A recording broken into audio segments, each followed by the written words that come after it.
नमस्कार, आप देख रहे हैं आज तक। आपके साथ मैं हूं अंजना ओम कश्यप। सत्ता के समानांतर विरोध की लहर चलती है, लेकिन सत्ता के पक्ष में अगर कोई लहर चले और उसकी रफ्तार दिन पर दिन तेज होती चली जाए, ऐसा होना अपने आप में एक अनहोनी है। लेकिन इस अनहोनी को होनी में बदल देते हैं प्रधानमंत्री नरेंद्र मोदी। जी हां, इंडिया टुडे के सर्वे मूड ऑफ द नेशन में इस देश के लोगों ने जिस तरह प्रधानमंत्री नरेंद्र मोदी पर अपना विश्वास जताया है, उसमें सारे पूर्व प्रधानमंत्रियों पर पीएम मोदी का कद काफी बड़ा दिखता है। अगर आज चुनाव हो जाए तो प्रधानमंत्री के विजय रथ को रोकने वाला कोई देश में दिखता ही नहीं।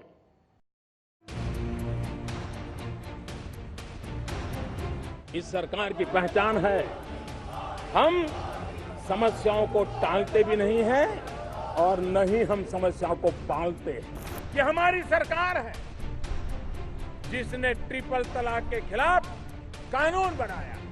70 दिन के भीतर आर्टिकल 370 और 35A को हटाने का काम भारत की दोनों सदनों ने 2/3 बहुमत से पारित कर दिया।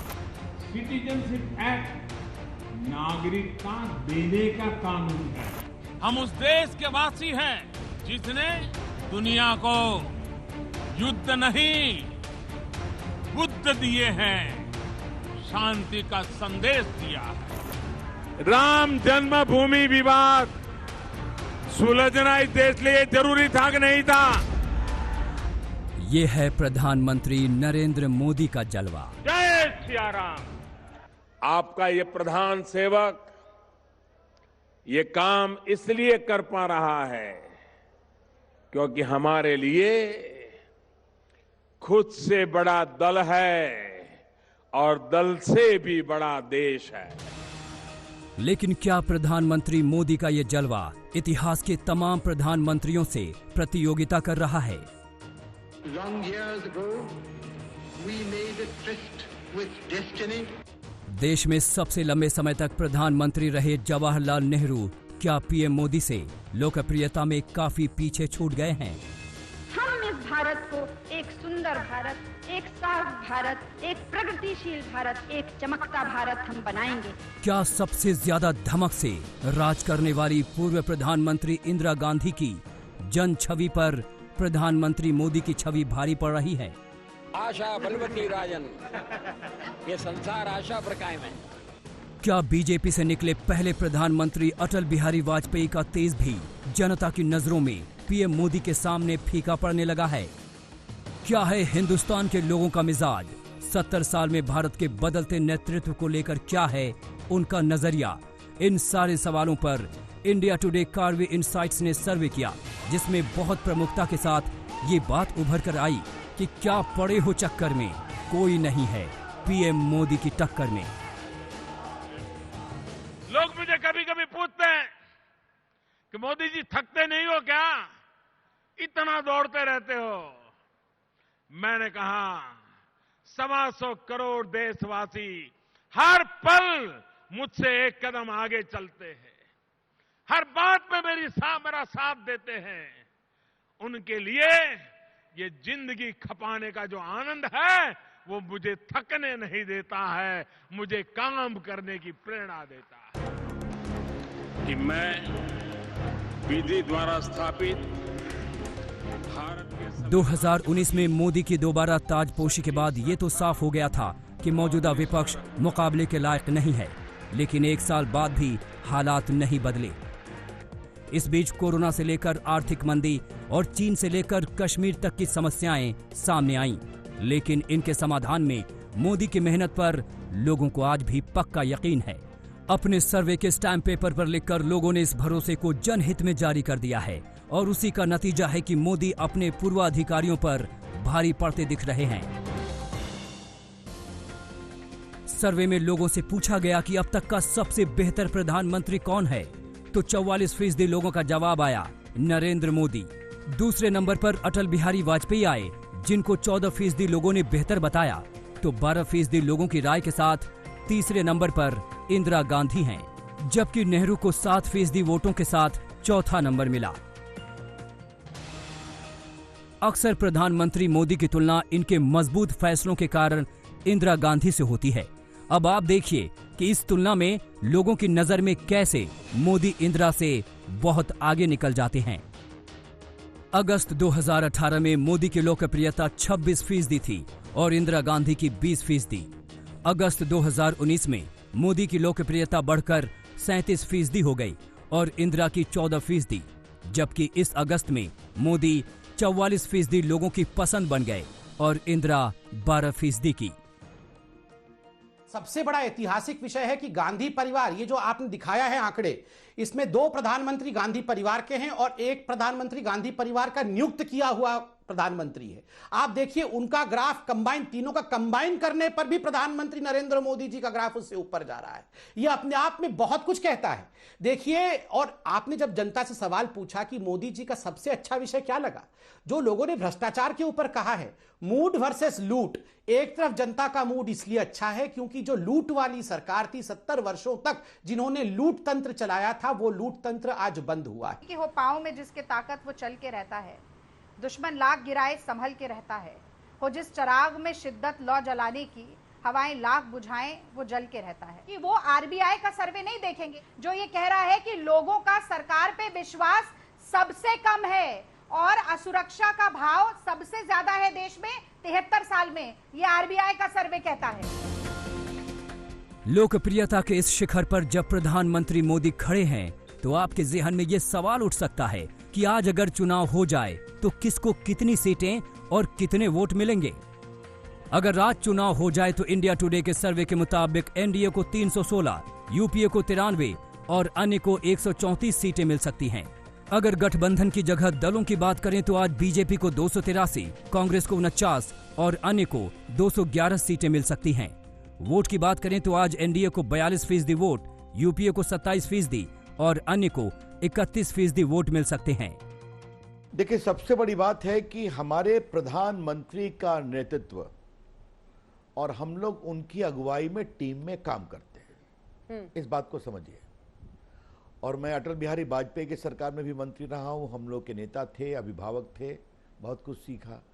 लेकिन जितना हमारे प्रधानमंत्री नरेंद्र मोदी जी स्वयं मेहनत करते हैं और जितना उनके 14 साल मुख्यमंत्री और अभी और जितना वो अंदर गहराई तक जाकर के निर्णय करते हैं देश हित में और हम लोग से काम कराते हैं, तो अपने आप में बहुत बड़ी बात है। देश का मिजाज बताता है कि हर मुश्किलों के बावजूद देश के लोगों को किसी एक नेता पर एतबार है तो वो है प्रधानमंत्री मोदी। इसलिए आज भी मोदी प्रधानमंत्री पद के लिए लोगों की निर्विवाद रूप से पहली पसंद हैं और इसमें भी उनकी लोकप्रियता बढ़ी है।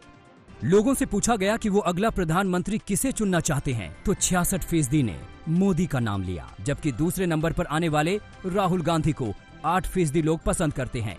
बीजेपी में मोदी के बाद लोगों की पसंद में 4% लोगों के साथ अमित शाह हैं तो 3% के साथ योगी आदित्यनाथ। आपके जेब में थोड़ा बहुत पैसा बचने लगा कि नहीं बचने लगा? आपका फायदा हुआ कि नहीं हुआ? अब हमारे विरोधी लोग कहते हैं कि ये तो मोदी नसीब वाला है इसलिए हुआ है। अब मुझे बताइए, आपको नसीब वाला चाहिए कि कम नसीब चाहिए? चलो भाई, मान लिया नसीब वाला है, लेकिन रुपया तो आपकी जेब में बचा ना। अगर मोदी का नसीब देश की जनता के काम आता है तो इससे बढ़िया नसीब की बात क्या होती है। लोकतंत्र में लोगों का विश्वास ही नेता की सबसे बड़ी पूंजी होती है और वो पूंजी बनती है नेता के कामकाज से। आज आलम यह है कि प्रधानमंत्री मोदी के काम से लोग गदगद हैं। जब लोगों से पूछा गया कि प्रधानमंत्री मोदी का कामकाज कैसा है, 30% लोगों ने उत्कृष्ट, 48% लोगों ने कहा अच्छा, 17% लोगों ने कहा औसत और 5% लोगों ने कहा खराब। अगर पिछले साल से तुलना करें तो मोदी का ग्राफ बढ़ा है। सत्ता की लहरों पर सवार किसी प्रधानमंत्री के लिए लोकप्रियता की ऐसी लहर दुर्लभ होती है, लेकिन इतिहास के कंगूरे पर प्रधानमंत्री मोदी ने अपने जलवे को लहरा दिया है। आज तक ब्यूरो। अमेरिका के महान क्रांतिकारी नेता मार्टिन लूथर किंग जूनियर ने कहा था कि यह मायने नहीं रखता कि आराम के वक्त पर आप कहां पर हैं, लेकिन चुनौतियों के बीच आप कितने बड़े फैसले, सख्त फैसले ले पाते हैं, यह तय करता है कि आपके नेतृत्व में कितनी कुशलता है। प्रधानमंत्री नरेंद्र मोदी ने हर चुनौती में सबसे आगे आकर ऐसा नेतृत्व दिखाया जिसकी वजह से शायद आज उनकी इतनी प्रशंसा होती है। लोग कह रहे हैं, सैटेलाइट फोटोग्राफ्स में दिखाई दे रहा है, लद्दाख की जनता कह रही है, आर्मी के रिटायर्ड जनरल्स कह रहे हैं कि चाइना ने हमारी जमीन छीनी है।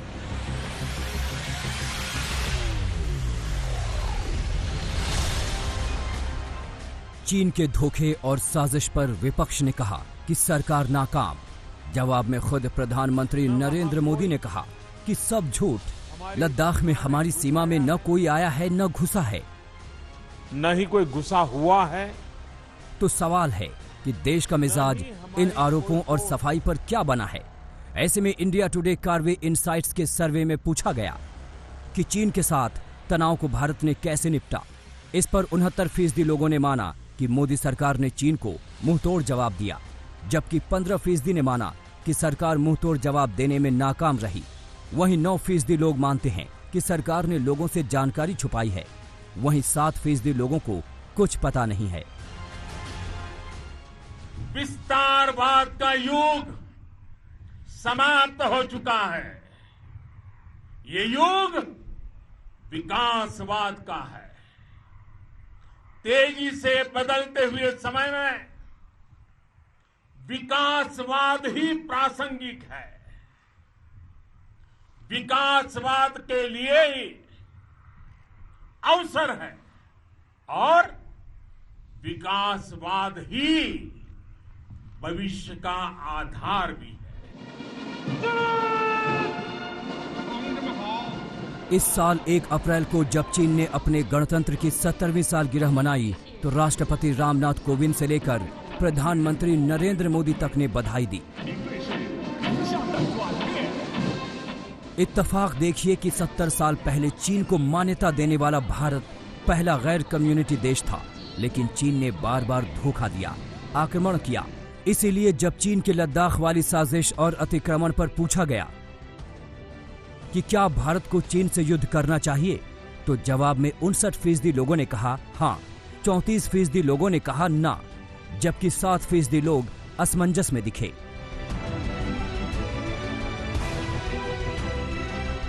चीन ने भारत की दोस्ती को तब कलंकित किया जब 1962 में धोखे से हमला कर दिया। वो चालबाजी आज भी कायम है। तो सवाल है कि आज चीन से युद्ध हो जाए तो क्या होगा। जब सर्वे में लोगों से पूछा गया कि दोनों देशों की सैन्य ताकत कैसी है, तो 72% लोगों ने माना कि युद्ध हुआ तो हिंदुस्तान जीतेगा, जबकि 9% लोगों ने माना है कि चीन को हराया नहीं जा सकता। 10% लोग युद्ध को सही नहीं मानते, जबकि 9% लोगों की कोई राय नहीं है। अगर युद्ध में जीत की आशा लोगों में जगी है तो इसलिए कि भारत ने अपनी सैनिक ताकत बढ़ा ली है। हमारा चरित्र रहा है, हमने दुनिया के किसी भी देश के स्वाभिमान पर चोट पहुंचाने की कभी कोशिश नहीं की। लेकिन यह भी मैं कह देना चाहता हूं 2 टूक शब्दों में, यदि कोई दुनिया की ताकत हमारे स्वाभिमान पर चोट पहुंचाने की कोशिश करेगी तो उसे किसी भी सूरत में हम बर्दाश्त नहीं करेंगे। उसका हम मुंहतोड़ जवाब देने के लिए भी तैयार रहेंगे। चीन से ताजा गतिरोध से भारत की विदेश नीति को कसौटी पर कसा जा रहा है।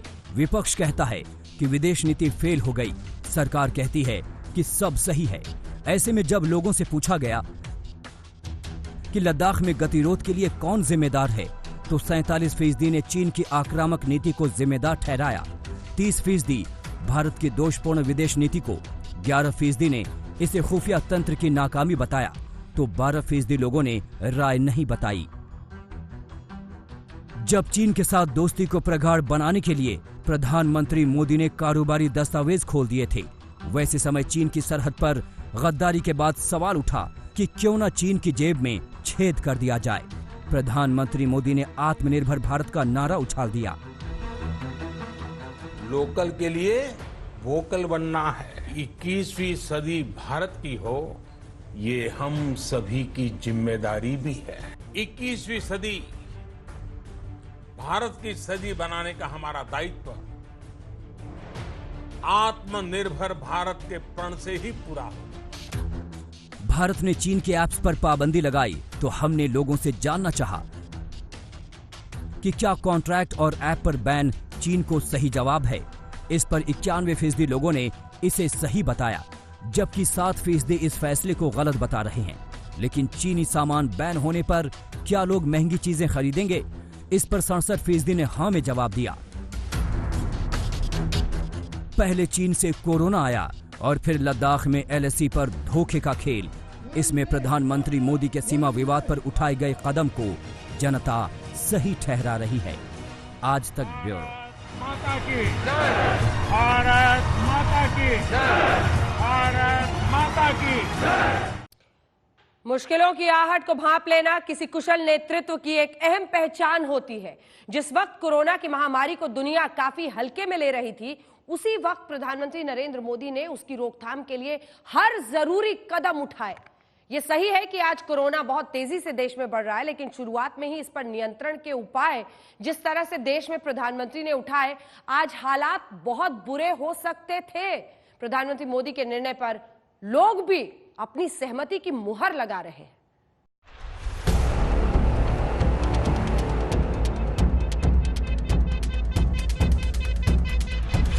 पूरे देश में आज रात 12 बजे से संपूर्ण देश में संपूर्ण लॉकडाउन होने जा रहा है।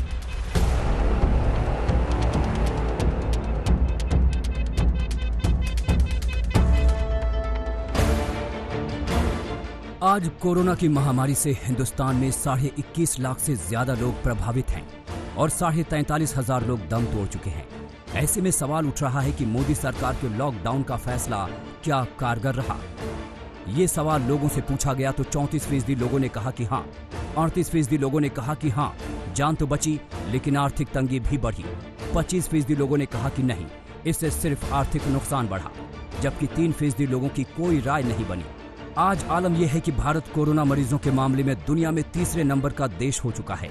बावजूद इसके आम लोगों का मिजाज मोदी के कामकाज से संतुष्ट दिखा। जब लोगों से पूछा गया कि प्रधानमंत्री नरेंद्र मोदी ने कोरोना को कैसे संभाला, तो 29% लोगों ने कहा बहुत अच्छे से, 48% लोगों ने कहा कि अच्छे से, जबकि 18% लोगों ने औसत बताया, जबकि सिर्फ 5% लोगों ने खराब कहा। साथियों, देश में जिस तरह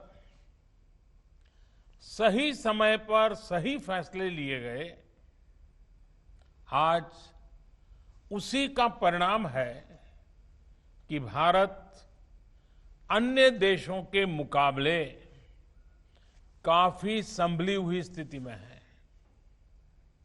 आज हमारे देश में कोरोना से होने वाली मृत्यु बड़े बड़े देशों के मुकाबले काफी कम है। चीन से चले कोरोना के वायरस ने समूची दुनिया को डर के साए में रखा है। अमेरिका और यूरोप के तमाम देशों को सूझ नहीं रहा कि कैसे इस समस्या का हल निकालें। ऐसे में जब लोगों से पूछा गया कि दूसरे देशों के मुकाबले कोरोना से भारत की लड़ाई को कैसे देखते हैं, तो 43% ने कहा बेहतर, 48% ने माना ठीक ठाक, जबकि 7% ने खराब कहा। जब कोरोना का कहर लोगों की कारोबारी कमर को तोड़ने लगा, तो प्रधानमंत्री मोदी ने कोरोना से लड़ने के लिए 20 लाख करोड़ रुपए के पैकेज का ऐलान कर बड़ी राहत दी। आज तक ब्यूरो। ये जलवा है क्यों कहा जाता है? आप देश भर की अर्थव्यवस्थाओं को देखिए, सब डावाडोल है, लेकिन हिंदुस्तान में जिस तरह से मोदी के नेतृत्व में सरकार ने अर्थव्यवस्था को लेकर कई कदम उठाए, इन सब ने नए सिरे से जान फूकी है हमारी अर्थव्यवस्था में। स्वास्थ्य हो, अर्थव्यवस्था हो, हर पैमाने पर आज हिंदुस्तान ऐसी जगह पर है कि वो अपने आप को संभाल कर आगे बढ़ रहा है और तेजी से बढ़ रहा है। जिस वक्त कोरोना इंसान की जिंदगी के साथ उसकी जेब में भी छेद कर रहा है, उस वक्त अर्थव्यवस्था का सवाल सबसे बड़ा है, क्योंकि इस कोरोना काल में 22% लोगों का मानना है कि उनकी नौकरी और बिजनेस चला गया। 63% लोगों का मानना है कि उनकी कमाई घटी है।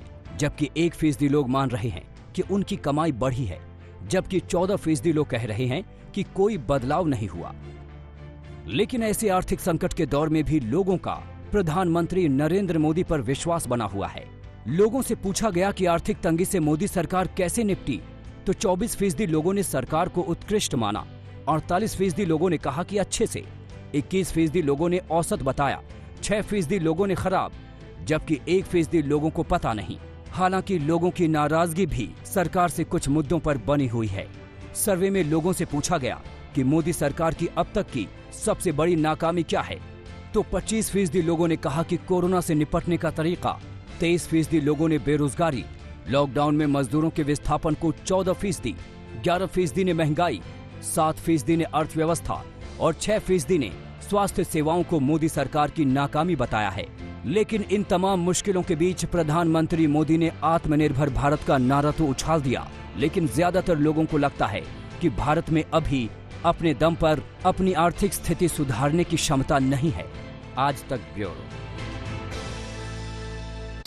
अयोध्या का सवाल हिंदुस्तान के सीने में धार्मिक, सामाजिक और राजनीतिक तीनों मोर्चों पर एक त्रिशूल की तरह धंसा हुआ था। संविधान के दायरे में इंसाफ की चौखट पर इस समस्या का हल हुआ और भगवान राम के भव्य मंदिर का रास्ता साफ हुआ। प्रधानमंत्री नरेंद्र मोदी ने बीजेपी के उस मूल एजेंडे को साकार कर दिया जिसमें अयोध्या में भगवान राम का भव्य मंदिर बनना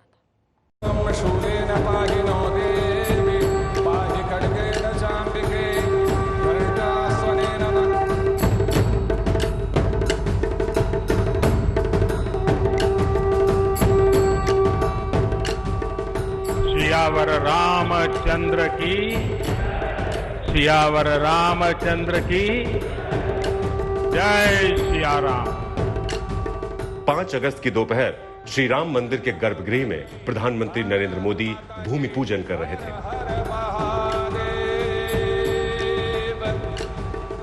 मंत्रोच्चार की ध्वनि गूंज रही थी।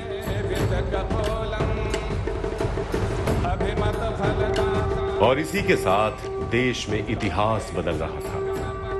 5 अगस्त को अभिजीत मुहूर्त में मोदी अयोध्या में भव्य राम मंदिर का शिलान्यास ही नहीं कर रहे थे। मंदिर आंदोलन से जुड़े लाल कृष्ण आडवाणी, मुरली मनोहर जोशी, अशोक सिंघल जैसे नेताओं और करोड़ों राम भक्तों के सपने को हकीकत की सरजमी पर उतार रहे थे। सियावर रामचंद्र की, सियावर रामचंद्र की जय सिया राम। अयोध्या में श्री राम के भव्य मंदिर का निर्माण बीजेपी के मूल एजेंडे में था, लेकिन मोदी सरकार के दौरान अयोध्या में भव्य राम मंदिर का भूमि पूजन संपन्न हो गया। साधु संतों की खुशियों की सीमा नहीं रही।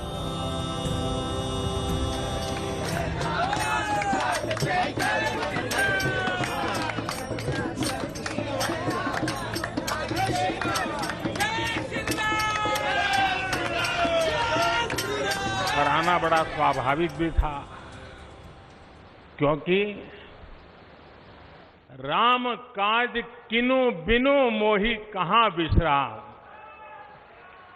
बरसों से टाट और टेंट के नीचे रहे हमारे रामलला के लिए अब एक भव्य मंदिर का निर्माण होगा। अयोध्या में राम मंदिर के भूमि पूजन का ये अवसर आया तो कानून के जरिए।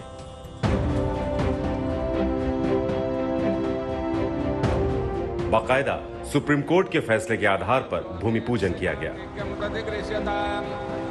लेकिन अयोध्या में राम मंदिर बनने की नौबत आई, इसका श्रेय भी देशवासियों ने मोदी सरकार को ही दिया। इंडिया टुडे कार्वी इनसाइट्स के सर्वे में पूछा गया कि मोदी सरकार के कार्यकाल के दौरान सबसे अहम फैसले कौन से रहे, तो 13% देशवासियों ने कहा कि अयोध्या में राम मंदिर पर सुप्रीम कोर्ट का फैसला सबसे अहम रहा। सर्वे में मोदी सरकार के दौरान सभी फैसलों में नंबर 2 पर रहा अयोध्या विवाद पर फैसला। 2019 लोकसभा चुनाव से पहले ही साधु संतों ने अयोध्या में राम मंदिर की मांग तेज कर दी थी। आरएसएस ने भी मंदिर मुद्दे को हवा दे दी थी। सरकार से भी कह दिया था कि अगर कोर्ट से फैसला नहीं आता तो सरकार कानून बनाकर मंदिर का निर्माण करवाए। राम जन्मभूमि पर शीघ्रतापूर्वक राम मंदिर बनना चाहिए और हम कहते हैं कि सरकार कानून बनाए, कानून बनाकर मंदिर बनाए। 2019 लोकसभा चुनाव में मोदी की अगुवाई में बीजेपी को प्रचंड बहुमत मिला। इसके साथ ही मोदी सरकार ने राम मंदिर के लिए कदम आगे बढ़ा दिया। उधर सुप्रीम कोर्ट में भी अयोध्या विवाद के लिए हलचल तेज हो गई। 8 मार्च 2019 को सुप्रीम कोर्ट ने इस मामले में मध्यस्थता पैनल का गठन कर दिया, लेकिन मध्यस्थता पैनल विवाद का हल निकालने में नाकाम हो गया। 6 अगस्त 2019 से सुप्रीम कोर्ट में अयोध्या मामले की रोजाना सुनवाई शुरू हुई। 16 अक्टूबर 2019 को अयोध्या मामले की सुनवाई पूरी हो गई। फैसला सुरक्षित रख लिया गया। सुप्रीम कोर्ट ने 9 नवंबर 2019 को अयोध्या की विवादित जमीन रामलला विराजमान को देने का आदेश सुनाया था। साथ ही केंद्र सरकार को मंदिर निर्माण के लिए ट्रस्ट बनाने का आदेश दिया था। 6 फरवरी 2020 को मोदी सरकार ने श्री राम जन्मभूमि तीर्थ क्षेत्र ट्रस्ट का गठन कर दिया। 25 मार्च 2020 को 28 साल बाद रामलला टेंट से निकलकर फाइबर के मंदिर में शिफ्ट हुए।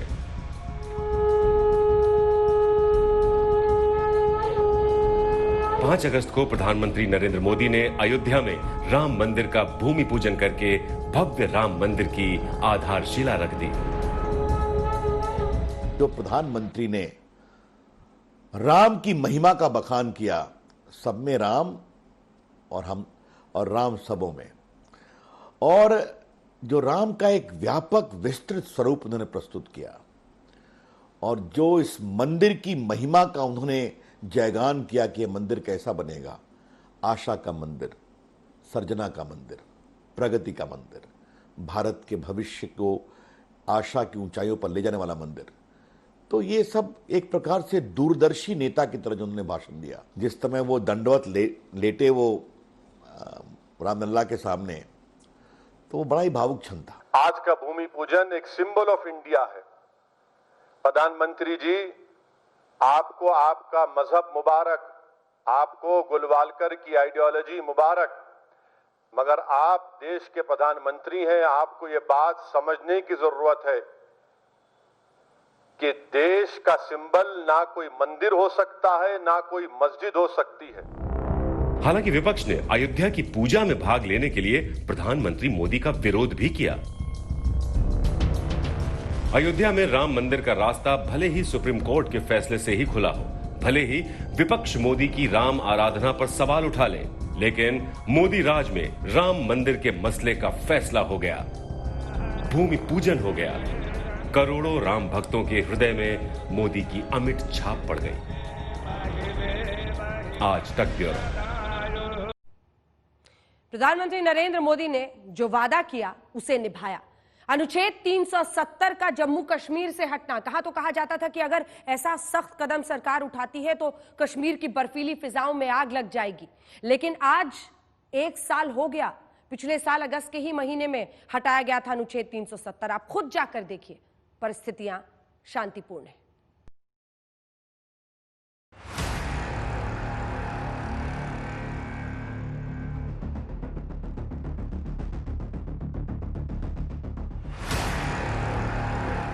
मोदी सरकार ने अपने दूसरे कार्यकाल की शुरुआत में ही 5 अगस्त 2019 को ऐतिहासिक फैसला लिया। जो अनुच्छेद 370 का मुद्दा विवादित होने की वजह से ठंडे बस्ते में पड़ा था, उसे झाड़ पोंछकर बाहर निकाला। प्रस्तुत करता हूं। गृह मंत्री अमित शाह ने राज्यसभा में अनुच्छेद 370 के एक खंड को छोड़कर बाकी सभी को हटाने का ऐलान कर दिया। अनुच्छेद 370 के सभी खंड लागू नहीं होंगे सिवाय खंड 1 के। मोदी सरकार ने अनुच्छेद 370 के तहत जम्मू कश्मीर को मिला विशेष राज्य का दर्जा छीन लिया। इसके साथ ही जम्मू कश्मीर राज्य का बंटवारा कर दिया।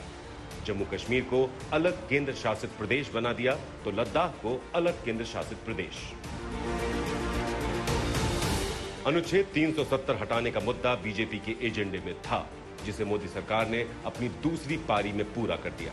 इंडिया टुडे कार्वी इनसाइट्स के सर्वे में पूछा गया कि मोदी सरकार की सबसे बड़ी उपलब्धि क्या रही।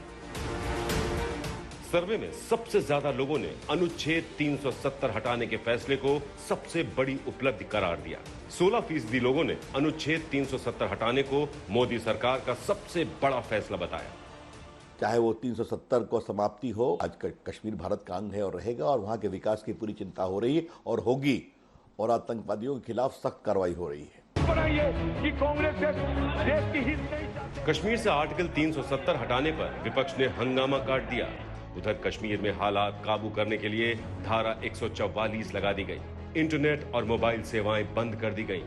फारूक अब्दुल्ला, उमर अब्दुल्ला, महबूबा मुफ्ती समेत तमाम नेताओं को नजरबंद कर दिया गया।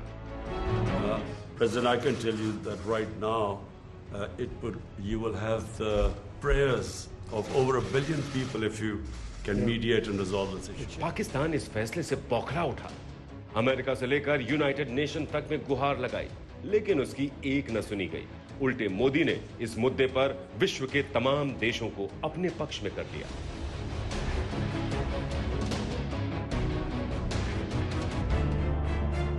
कश्मीर से आर्टिकल 370 हटाने के बाद अब वहां राजनीतिक गतिविधियां भी तेज होने के आसार हैं। इसी रणनीति के तहत बीजेपी के वरिष्ठ और अनुभवी नेता मनोज सिन्हा को जम्मू कश्मीर का नया राज्यपाल नियुक्त किया गया है। आज तक ब्यूरो।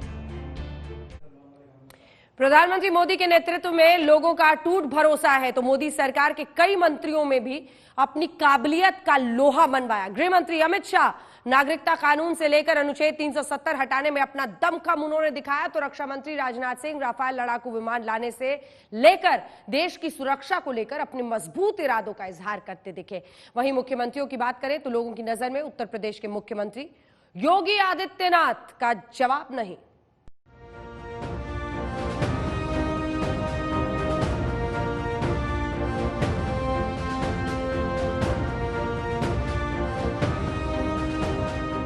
उत्तर प्रदेश के मुख्यमंत्री योगी आदित्यनाथ प्रधानमंत्री नरेंद्र मोदी के खास सिपह सालार। योगी आदित्यनाथ अपने सख्त फैसलों के लिए जाने जाते हैं। यूपी में कोरोना को कंट्रोल करने को लेकर योगी का ग्राफ तेजी से बढ़ा, तो अयोध्या में राम मंदिर के भूमि पूजन में मोदी के बाद लोगों को सिर्फ योगी आदित्यनाथ याद रहे।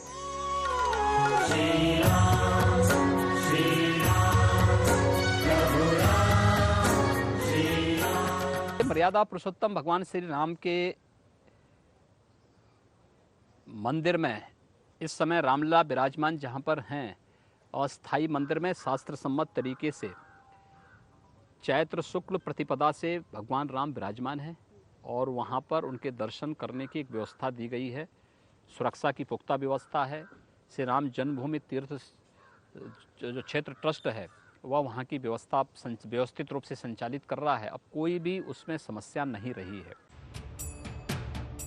इंडिया टुडे कार्वी इनसाइट्स के सर्वे में सर्वश्रेष्ठ मुख्यमंत्रियों के बारे में भी सवाल किया गया। इस सवाल के जवाब में सबसे ज्यादा लोगों ने यूपी के मुख्यमंत्री योगी आदित्यनाथ को सर्वश्रेष्ठ मुख्यमंत्री करार दिया। योगी आदित्यनाथ को 24% लोगों ने सर्वश्रेष्ठ मुख्यमंत्री बताया। सर्वे में दूसरे नंबर पर रहे दिल्ली के मुख्यमंत्री अरविंद केजरीवाल, उन्हें 15% लोगों ने सर्वश्रेष्ठ मुख्यमंत्री करार दिया। तीसरे नंबर पर आंध्र प्रदेश के मुख्यमंत्री वाईएस जगन मोहन रेड्डी का नाम है, उन्हें 11% जनता ने सर्वश्रेष्ठ मुख्यमंत्री माना। इस नोएडा के संबंध में एक छवि बन गई थी कि कोई मुख्यमंत्री यहां आ नहीं सकता है।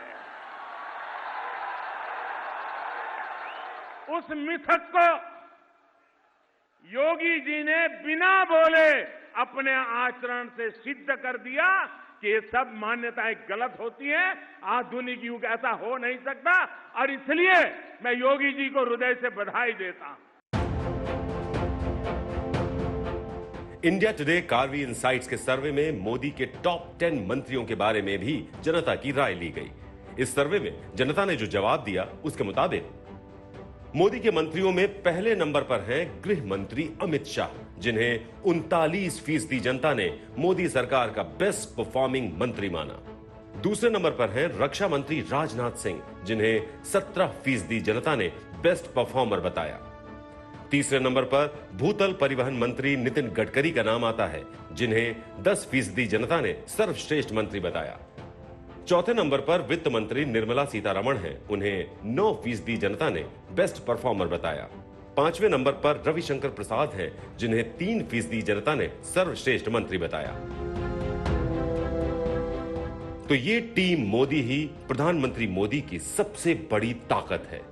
मोदी की टीम अनुभवी है, तेजी से फैसले लेने में माहिर है, तो तकनीकी रूप से भी काफी दक्ष है। आज तक ब्यूरो। और ये जलवा यूं ही नहीं कायम हुआ है। प्रधानमंत्री नरेंद्र मोदी के बारे में कहा जाता है कि वो जबरदस्त मेहनत करते हैं और अपने मंत्रियों से भी ऐसी ही उम्मीद करते हैं, और इसीलिए शायद सरकार उनके नेतृत्व में हर वक्त नए कदम उठाता हुआ, नए फैसले लेता हुआ आगे बढ़ता चला जा रहा है। दूसरी तरफ कांग्रेस पार्टी, उसकी दिशाहीनता ही शायद इनका रास्ता और आसान बना देती है। प्रधानमंत्री एक शब्द नहीं कहते, पार्लियामेंट में खड़े होने से डरते हैं। इसको समझने में देर लगेगी। नरेंद्र मोदी की अगुवाई में एनडीए सरकार 6 साल पूरे कर चुकी है।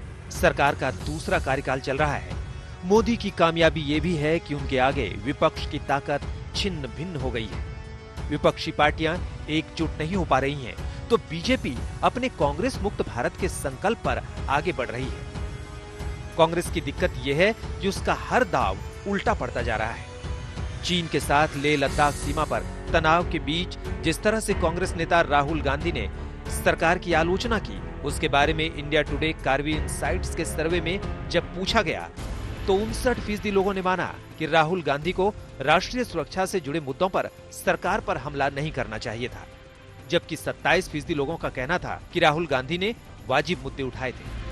यही नहीं, कोरोना महामारी के दौरान राहुल गांधी ने सरकार की जो आलोचना की वो भी जनता से हजम नहीं हुई। 38% लोगों ने माना कि राहुल गांधी ने सरकार पर आधारहीन आरोप लगाए हैं। 25% लोगों ने माना कि राहुल ने सही सवाल उठाए हैं, जबकि 23% लोगों का कहना था कि राहुल अपनी पब्लिसिटी चाहते थे, इस नाते ऐसे सवाल उठाए थे।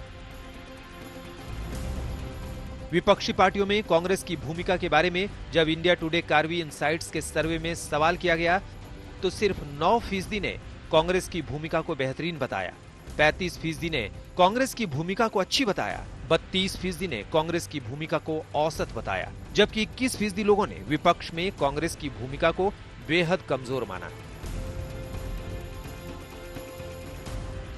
राहुल गांधी कांग्रेस की भले ही कमजोर कड़ी दिखाई दे रहे हों, लेकिन लोगों का मानना है कि राहुल गांधी ही हैं जिसकी अगुवाई में कांग्रेस का कुछ भला हो सकता है। इंडिया टुडे कार्वी इनसाइट्स के सर्वे में पूछा गया कि कौन सा नेता कांग्रेस का पुनरुद्धार कर सकता है। सबसे ज्यादा 23% लोगों ने माना राहुल गांधी के नेतृत्व में कांग्रेस फिर से ताकतवर होगी। 18% लोगों ने माना कि मनमोहन सिंह के नेतृत्व में कांग्रेस मजबूत होगी। सर्वे में 14% लोगों का मानना था कि सोनिया गांधी के नेतृत्व में ही कांग्रेस अच्छी स्थिति में रहेगी। 14% लोगों ने कहा कि प्रियंका गांधी वाड्रा की अगुवाई में कांग्रेस को नई जिंदगी मिलेगी, जबकि 3% लोगों ने सचिन पायलट में कांग्रेस के पुनरुद्धार की क्षमता देखी। इस सर्वे की माने तो राहुल गांधी से भले ही कई जगह राजनीतिक चूक हुई हो, भले ही वो धारा के खिलाफ जाने की वजह से आलोचना के शिकार हुए हैं, लेकिन कांग्रेस को दोबारा ताकतवर राहुल गांधी ही बना सकते हैं। आज तक ब्यूरो। धन्यवाद, नमस्कार। इसी के साथ इस विशेष पेशकश में इतना ही। देश दुनिया की बाकी खबरों के लिए आप देखते रहिए आज तक।